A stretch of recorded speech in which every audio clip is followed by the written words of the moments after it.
existe no mundo da discussão intelectual um problema gravíssimo. Há pessoas que leem, estudam, e tudo que elas fazem é comparar textos com textos. Elas não vão para o referente. Um exemplo é o seu Carlos Nogueira. Tudo que ele faz é comparar o texto que ele está lendo com aquilo que ele leu em Santo Tomás de Aquino, ou na doutrina da igreja. Ele compara texto com texto.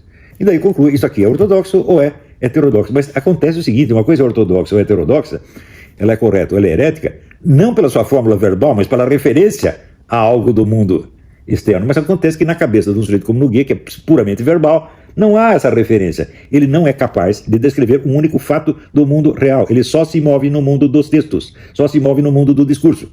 E é evidente que para ele mesmo isso é enormemente persuasivo, né? Então, por exemplo, um dia eu usei a expressão, né, odeio religião, né? Daí ele disse, tá vendo? Ele tem que pedir desculpa por isso antes de odiar a religião. Tá, é claro que... Qual é o referente disso aí?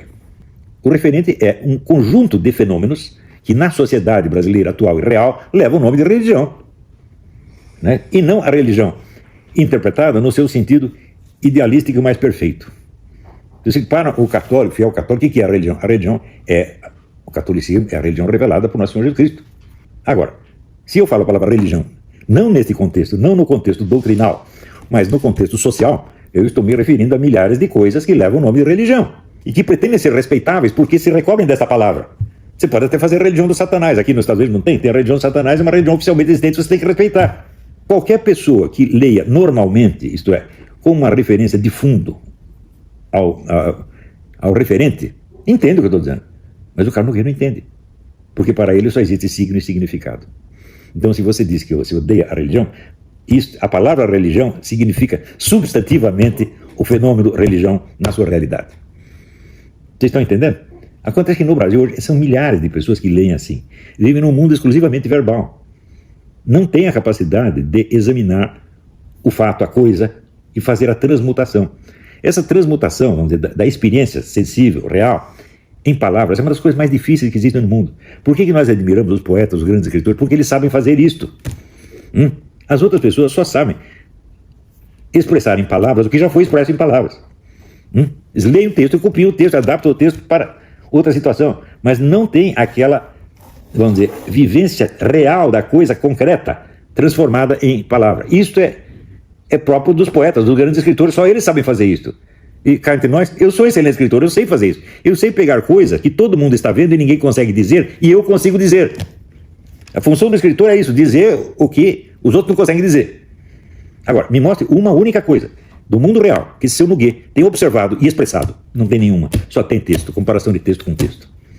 Então o cara está num mundo que é assim, que é totalmente fictício, onde as palavras não têm referentes. E não é só ele. Se você pegar a nossa esquerda inteira é assim. Então se diz que um sujeito é herético, eu digo, bom, peraí, no que consiste exatamente a heresia? Que eu saiba, existe uma distinção fundamental que a igreja estabelece entre a heresia material e a heresia formal. Heresia material é quando o sujeito errou em alguma coisa, ele explicou alguma coisa achando que a doutrina da igreja era aquela, sob esse ponto de vista, sob esse aspecto, e não era. Ele errou sem querer. Isso não é uma heresia formal, ele não pode ser condenado por isso, ele é apenas chamado para se corrigir.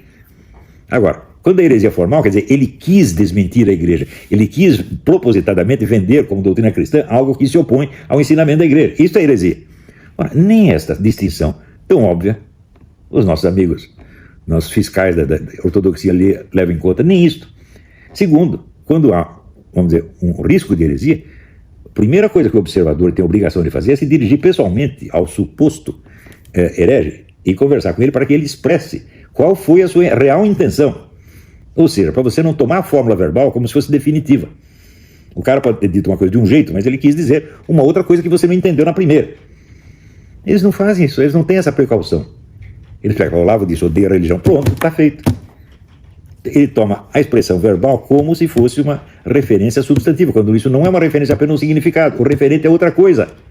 O referente está colocado para além do discurso. O referente é um fenômeno sociológico chamado religião.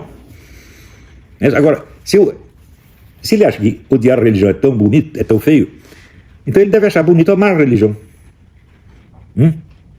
Neste mesmo sentido. Você tem que amar todas as religiões, então. Você tem que amar tudo que vem sob o nome de religião. Ora, você usa, na conversa, humana, nós podemos usar a palavra religião para significar uma coisa ou para significar outra. Religião pode significar, né, a palavra de Deus, a revelação direta, e pode significar um fenômeno sociológico, que são milhares de pseudo-religiões. Você vê, no Brasil existe o registro de religião. Aquilo que nós, cristãos, consideramos pseudo-religião, é registrado legalmente como religião. Não há diferença verbal, não existe a categoria legal de pseudo-religião. Pseudo-religião só existe do ponto de vista da doutrina religiosa, não do ponto de vista legal, do ponto de vista sociológico. Por que eu tenho que explicar isso ao Nogueira? Porque o Nogueira é analfabeto. Eles vivem num mundo só de palavras. E a palavra vem acompanhada de emoção. Porque ele tem um amor à doutrina sagrada. Então tudo que parece e contra a doutrina sagrada ele odeia. Ele diz, mas escuta, peraí, como é que você vai fazer uma comparação entre o discurso humano e o discurso divino? Você acha que é fácil? Se eu escrever alguma coisa, é algo que o Olavo de Carvalho pensou. Não é isso? E talvez algo que ele percebeu, tentou descrever, etc, etc. Mas escuta, e quando você vai ler a doutrina sagrada, né? Qual é o referente da doutrina sagrada? O que a doutrina sagrada está falando sobre Deus é o referente, não é isso? Mas quem está ditando a doutrina sagrada? O próprio Deus. Então, o discurso de Deus é parte do referente. Está entendendo? Ele é uma ação real de Deus no mundo real, ele não é só verbo. Hein? Por isso que a Bíblia começa, no princípio era o verbo. Que verbo era esse? Eu falo. Os verbos, eu uso um milhão de verbos e nada começa, porra. Hein? Eu falo aí, faça-se a luz e a luz continua apagada. Agora, quando Deus diz faça-se a luz, ele não está apenas dizendo, ele não está falando sobre a luz. Ele está produzindo a luz naquela palavra. Então existe uma diferença brutal, imensa, incomparável entre a doutrina sagrada e as palavras de qualquer ser humano. Portanto, elas não podem ser cotejadas assim. A doutrina sagrada diz isso, mas você diz aquilo. Portanto, você é um herético. Não dá para fazer isso, porra.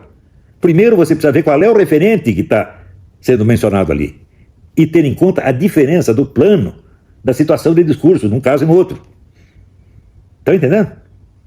Agora, como é que eu vou explicar isso para um analfabeto como esse Nogueira? Um incapaz, um lesado. Hã? Pode passar a vida inteira e não vai entender isso. Por quê?